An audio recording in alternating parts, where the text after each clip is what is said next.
This is SSPTV News, brought to you by Samsung Productions and the Hazleton Standard Speaker. We talk with the daughter of Jan Lewan ahead of the release of the Netflix movie The Polka King, based on his life. Good evening and thank you for joining us at SSPTV News. I'm Ken Kara and we're coming to you in HD on Service Electric Cablevision Channel 513 and anywhere, anytime with the Samsung Productions app. And we kick things off today with local headlines from SSPTV and the Hazleton Standard Speaker.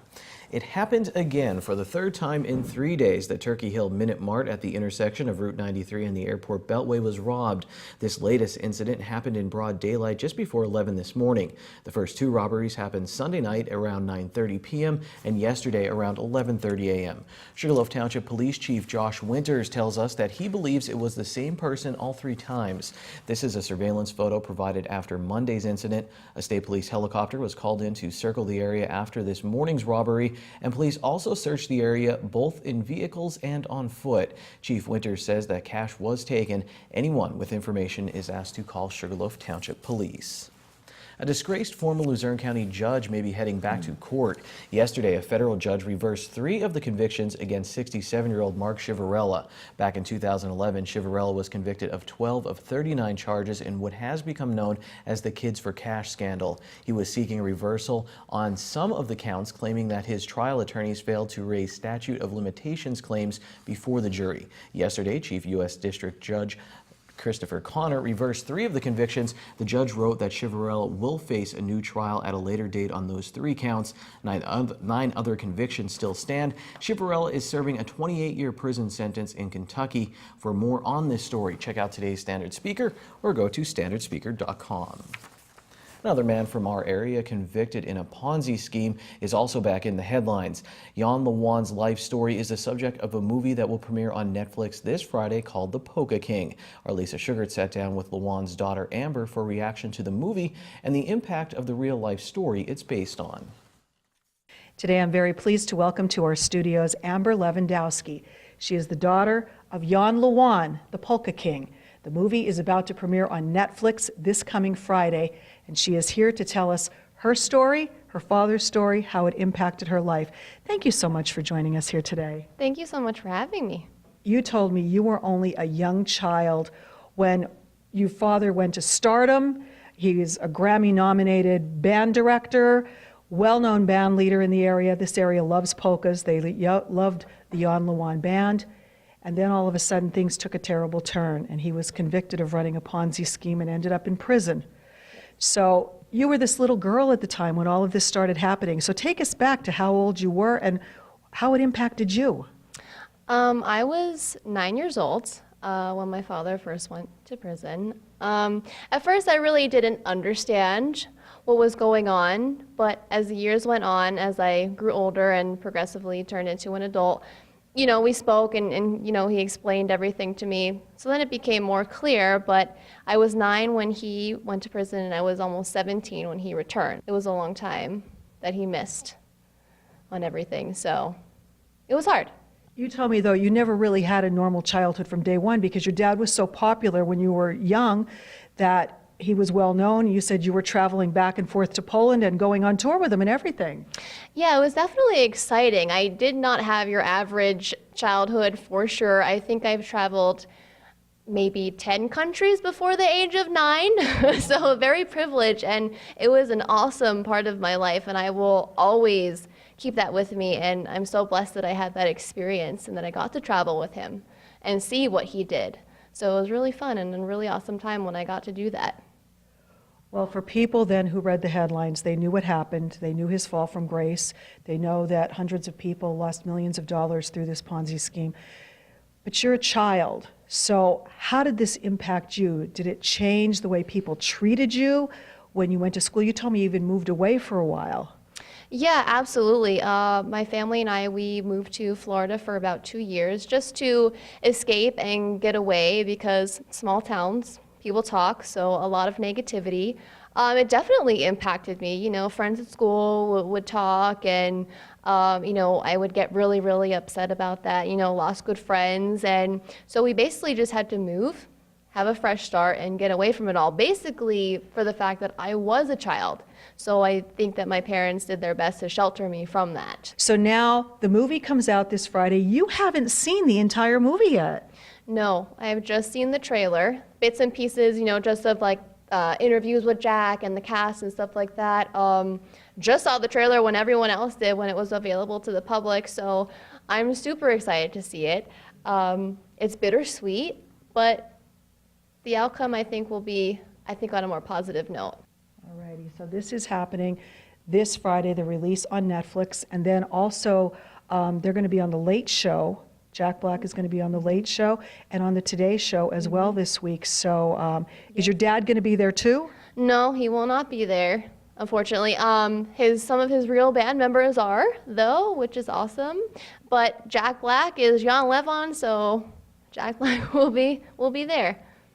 Alrighty, well, we'll be watching when you're watching.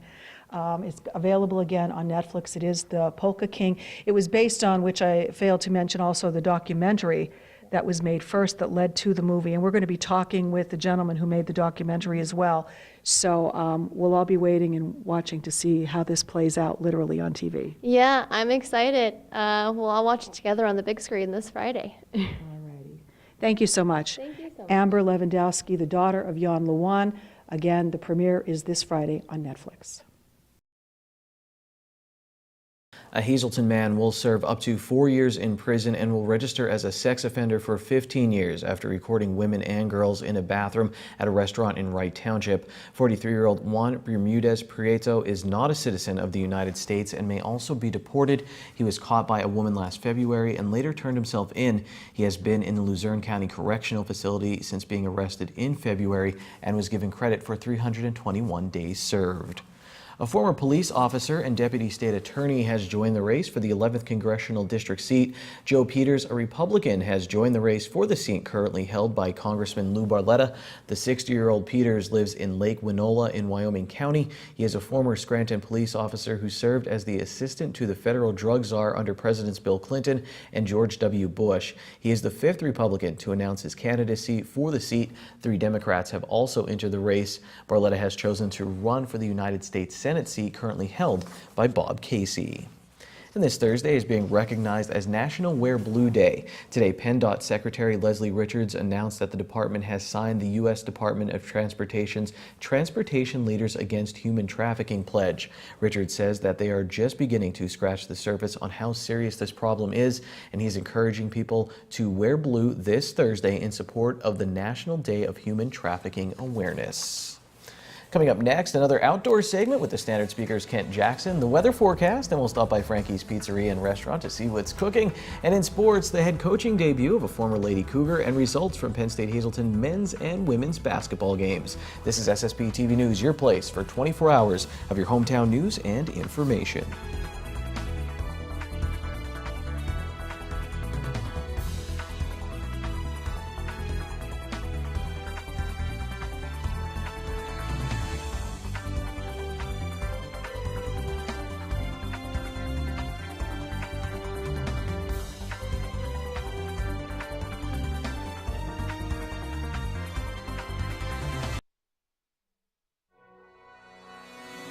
This is SSPTV News, brought to you by Samsung Productions and the Hazelton Standard Speaker.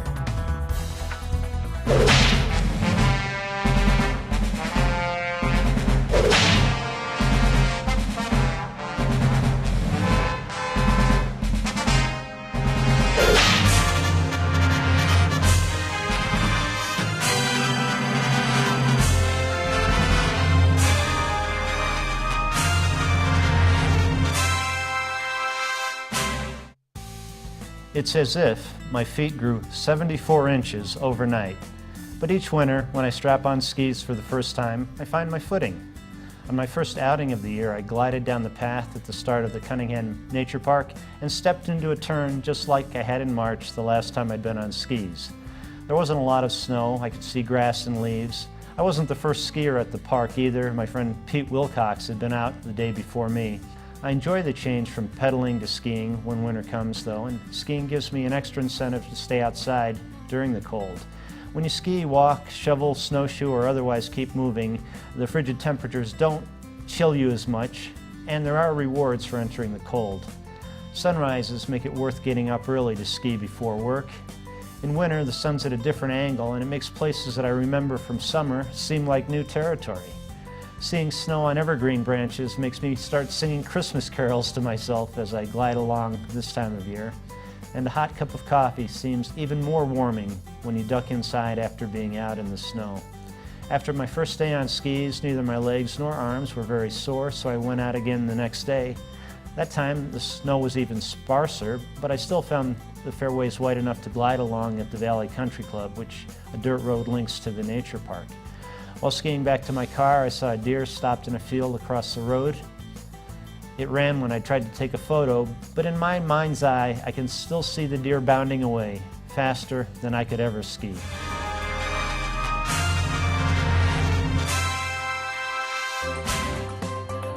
Time now for weather on SSPTV News.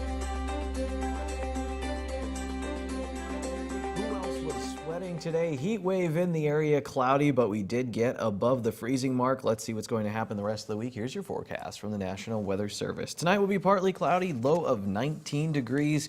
And on our 4-day outlook, Wednesday looks partly sunny. Once again, we'll get above freezing, high of 34. Wednesday night, 20% chance of some rain, possibly some freezing rain and sleet. We'll have a low of 32 degrees. On Thursday, once again, a chance of rain, 30% chance cloudy with a high of 46. At night, we get down to 45 with rain, 80% chance. Rain likely on Friday, 70% chance of precipitation, cloudy, high near 54. At night, we drop to 37 degrees, a 90% chance of rain, 80% chance of rain on Saturday before 1 p.m., then rain and snow, high near 38 degrees. And Saturday night, 30% chance of snow showers, mostly cloudy, low of 15 degrees. Well, sometimes the holiday season can be very stressful and even depressing, especially if you have a loved one that passes away. I know for me, when someone passes away, I never know what to do as far as, do I send food? Should I send a sympathy card? And here at Frankie's, Lauren does a really good job at providing what is appropriate and what isn't appropriate. So what do we do in a sympathy setting?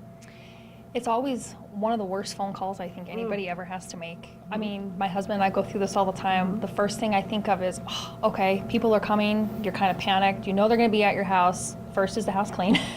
Second is, what do you serve everybody? They're gonna be hanging around. So we have come up with a couple cute different ideas, really to fit a small budget, or if someone wants to put a spread out for 50, 60 people. Okay. We could do our homemade chicken pastine soup by the gallon. We do a lot of nice, very cold pizza trays. We could also do an assorted pizza tray. Something that the lid pops off, it's room temperature, and it can sit out and mingle with the crowd. A lot of times people get an overabundance of food, and it's hot like chicken fingers, or something hot with pasta, or something cold that has to be refrigerated.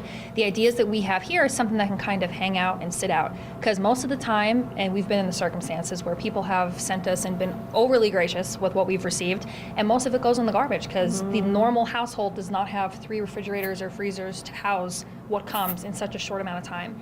And we also often tell people, we actually sometimes think that maybe a day or two after the viewing and the funeral, because then everybody's lives go back to normal and people kind of get back to their routine, and this family's still caught in the shuffle of how to, when to, all that. So that's the timing is a good one too. And especially with the holidays, it's so busy that time of year, and if they are, dealing with things with this circumstance, I like the soup idea. You can freeze it, you can put it in baggies, but something that isn't going to be sitting out all day and think, oh, now I just have to throw that out because it's been sitting all day long. All day long, yes. So we could really, you name it, we can do it. Something sweet, something hot, something cold, we got you covered. And you can also get a gift certificate. Sure, that option actually is one of my favorites, because when people's lives go back to normal, and if it's a wife or a husband with a couple small kids, you always run into the panic crush at 5 o'clock, what's for dinner? So that's another good option too. Come in, use the gift card at your convenience, and now the ball is totally in your court and there's no refrigeration or heating required. I love it. We have tips here at Frankie's Pizzeria each and every week on SSPTV News. Thanks, Janine. Green screen time. Midday winning Pennsylvania lottery numbers for Tuesday. Pick 2 is 5-4. The wild number is 6. Today, your pick 3 numbers up on your screen. Pick 4 and pick 5. When we come back, sports will visit Penn State Hazleton campus for men's and women's basketball.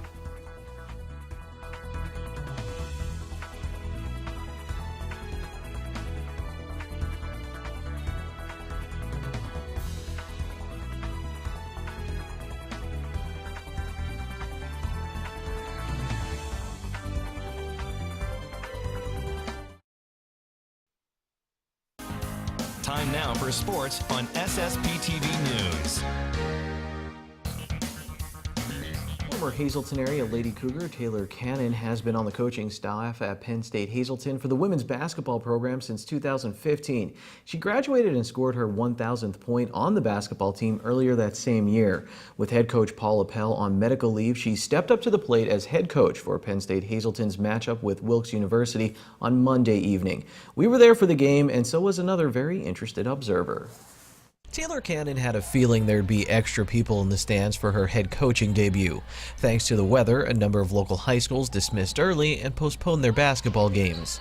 That included her alma mater, Hazleton Area High School, and that meant her former head coach, Joe Gavio, had a free night. A night off is a nice time to go and check the former players, not only that you coached, but coached against.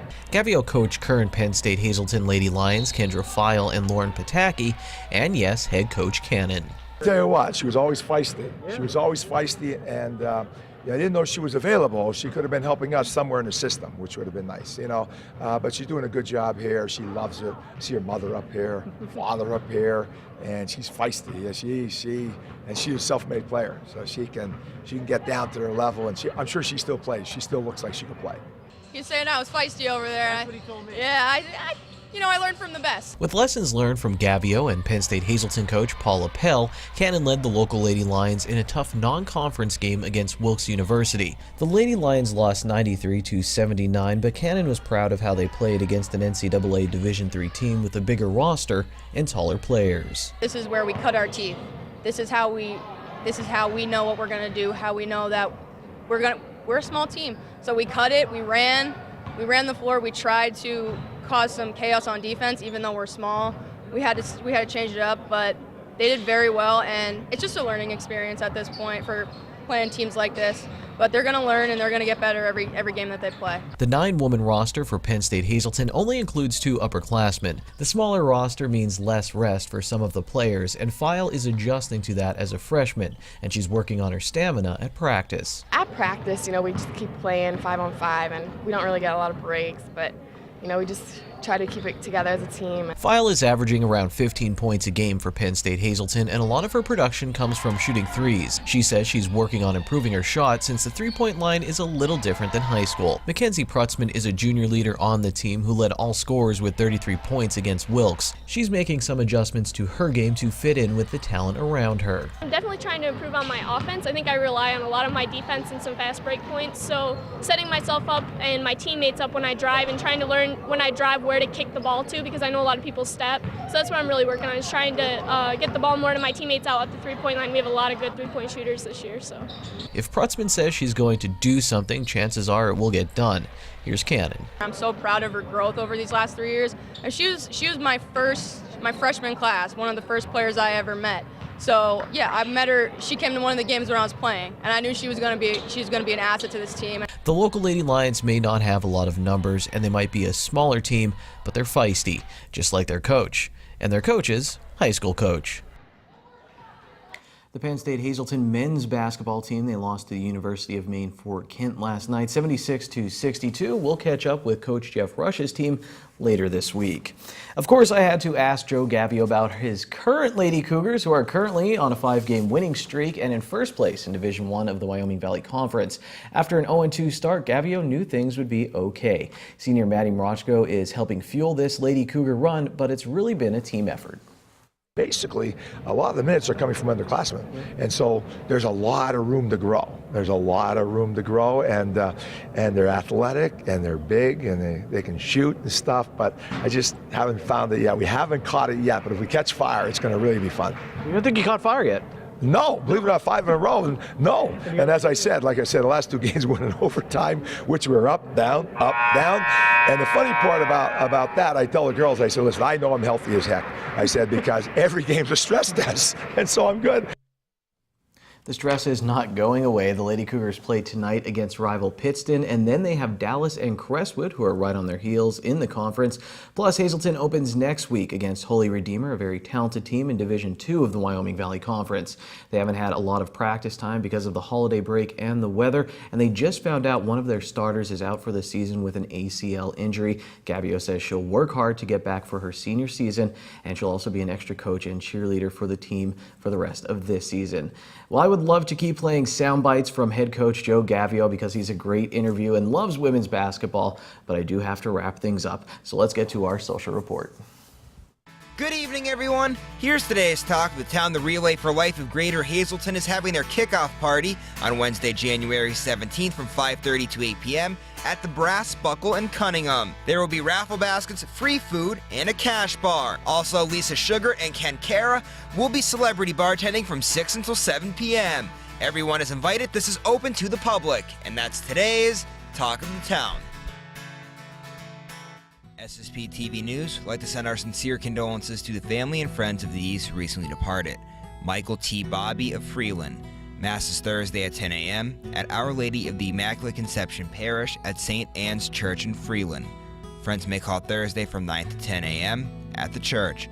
The McHugh-Wilczek Funeral Home in Freeland is in charge of the arrangements. Lawrence P. Corrigan of Freeland.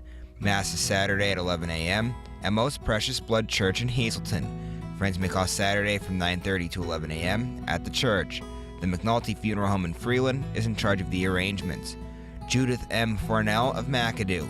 A memorial service will be held on Thursday from 4 to 6 p.m. at the John J. Pustei Funeral Home in Hazelton. Elmer Jake Minnick of Hazelton.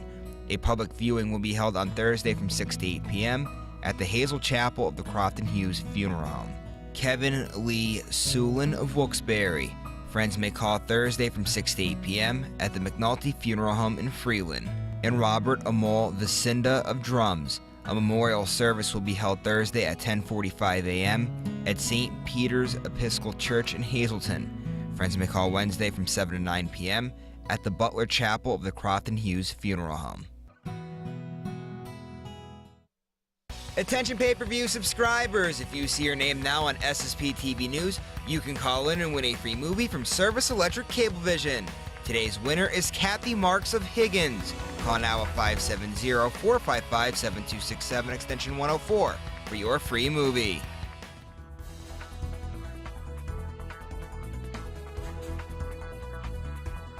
Whether play some tennis, some golf, cut your grass, wash your car, please enjoy winter. We'll return, and I'm sure it will be soon. We have more on Jan Lewan as well. This week we'll talk with the director of the documentary the upcoming Netflix film is based upon. We'll also have more from his daughter as well. In sports, tomorrow is Dave Day with Dave Seaman from the Standard Speaker.